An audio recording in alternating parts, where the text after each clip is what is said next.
ఏందండి ఆ తులసి చెట్టులోనే నాటాను. అది అలానే ఉండిపోయింది చక్కగా, ఇంకా శాఖలుగా వస్తోంది.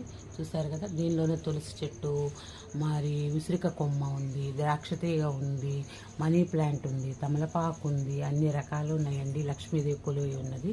చూడండి ఎంత చక్కగా అలంకరించాము. చూశారు కదా, ఇదిగోండి లక్ష్మీనారాయణులు. చూశారు కదా, లక్ష్మీనారాయణులు ఇదిగోండి, వినాయకుడు.